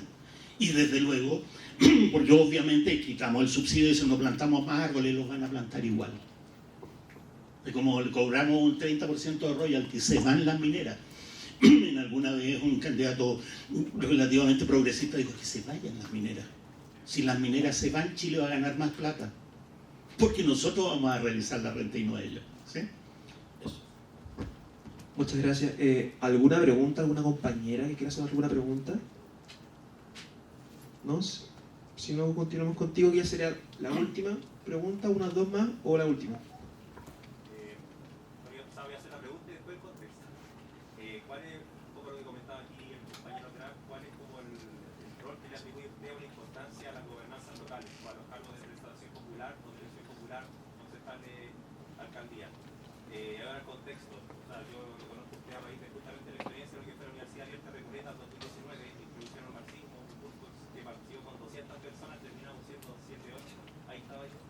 Después, el 18 de octubre, soy de Pedro Aguilar Cerda, pudimos traer al territorio, una escuela constituyente que se hizo, muchas experiencias, estuvimos dándole todos los días a la organización territorial, un poco con ese mandato, por así decirlo, de que en el territorio está el trabajo.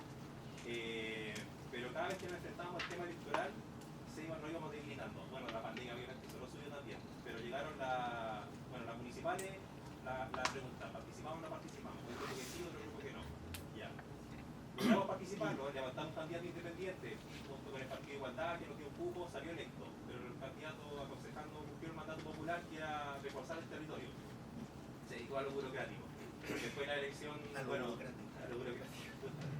Después la presidencial, Boric, nuevamente nos debilitamos. Después el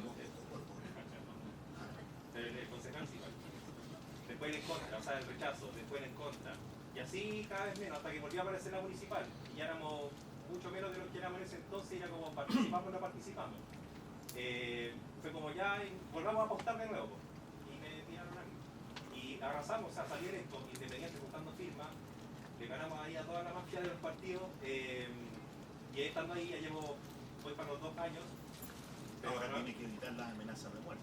Esa era mi pregunta, porque efectivamente se nos ha hecho como muy difícil sobrevivir, y nuevamente no es es la derecha explícita, es el Partido Socialista. Ahí totalmente la exconcertación la que nos hace la vida imposible a nivel territorial. El sabotaje, la amenaza, la censura. Entonces, ahora igual estamos en la disputa como, escucha, o sea, efectivamente vale la pena, vale la pelea institucional, o sea, electoral, o recortamos, nos abocamos a los territorios. No, hagamos una cuestión de escala, ¿verdad? Y de prudencia, de criterio de prudencia. Hay que ir a todas las elecciones porque las elecciones son una herramienta, no un fin. ¿Ah? En todas las elecciones, al tener un candidato, podemos hacer trabajo político. ¿Sí? En ese sentido, yo celebro que hasta los movimientos, ¿no es cierto?, más ultra tienen un candidato y hacen su trabajo político.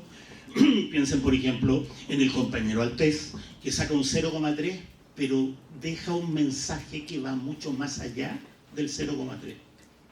Mucha más gente, ¿no es cierto?, que va diciendo, yo no voté por Altés, pero reconozco que hay una izquierda, pero reconozco esto, reconozco lo otro. ¿Se entiende?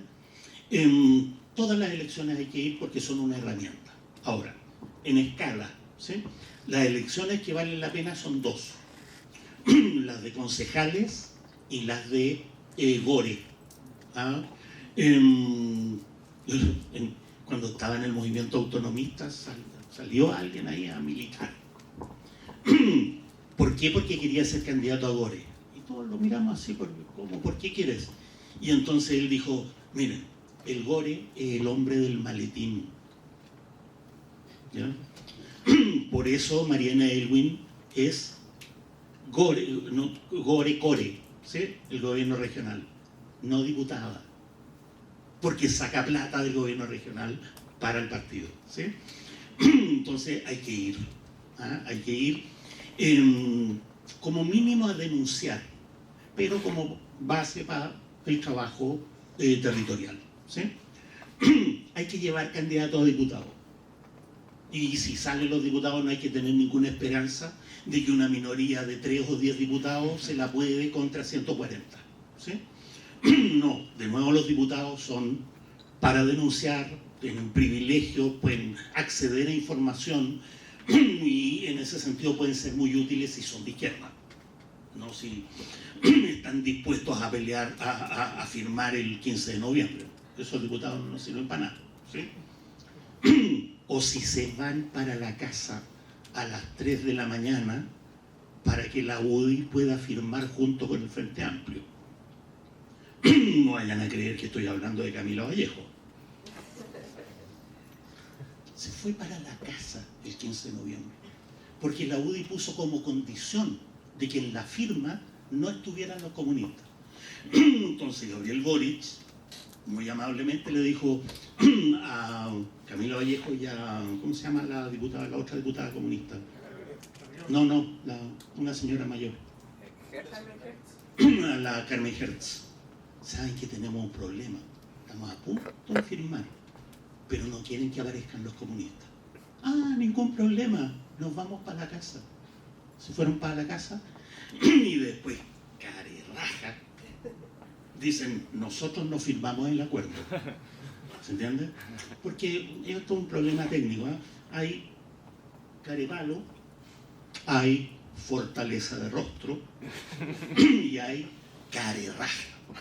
Una cuestión de grado, ¿no? Entonces, no, esos diputados no nos sirven. Siempre hay que tener candidato presidencial. Y ojalá el mismo. Lo dije el otro día, porque los candidatos presidenciales crecen, ¿sí?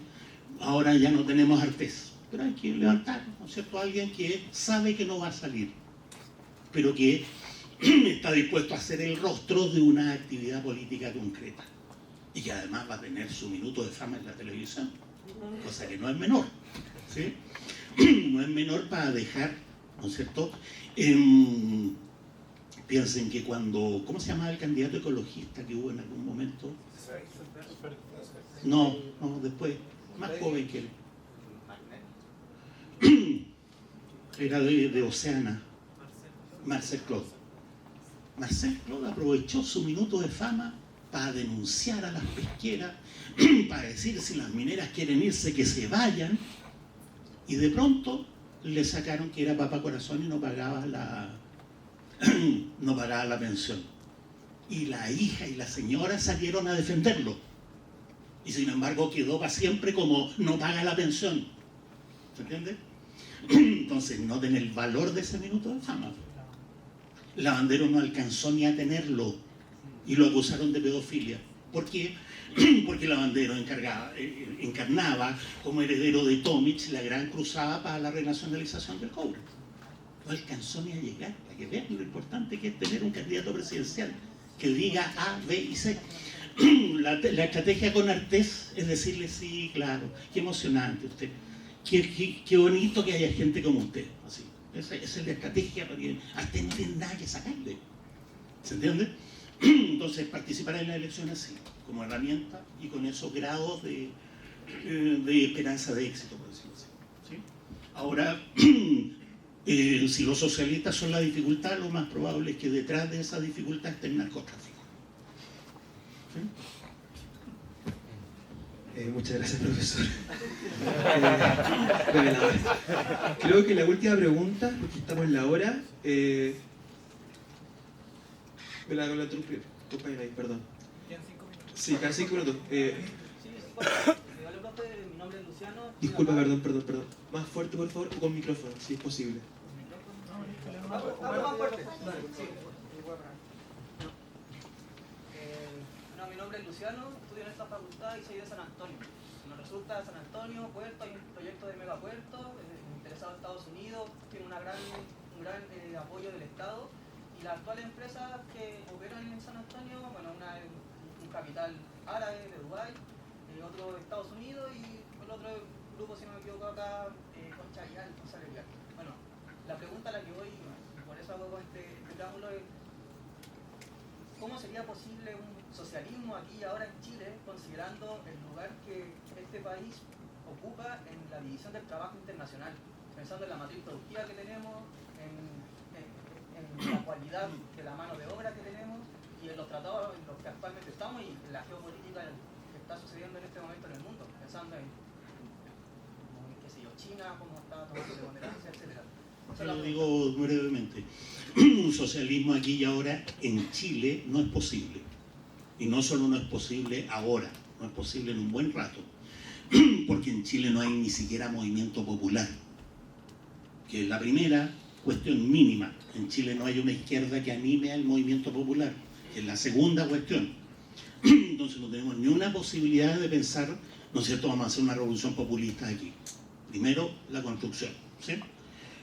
Respecto del megapuerto de San Antonio, déjenlos que construyan puerto nomás, porque corremos el riesgo de contraponernos a las personas que van a obtener trabajo de ese puerto. ¿Sí? No, que lo hagan. Cuando haya socialismo en Chile vamos a tener otra cosa más que administrar. ¿Sí? Pero por otro lado, socialismo en Chile no es posible. La unidad mínima del socialismo es un conjunto de países. Como mínimo el Cono Sur, es decir, Argentina, Chile, Uruguay, Bolivia, Perú. ¿Sí? El territorio nacional es una unidad que está completamente sobrepasada por la División Internacional del Trabajo y que solo es mantenida por los milicos en interés de los capitales locales.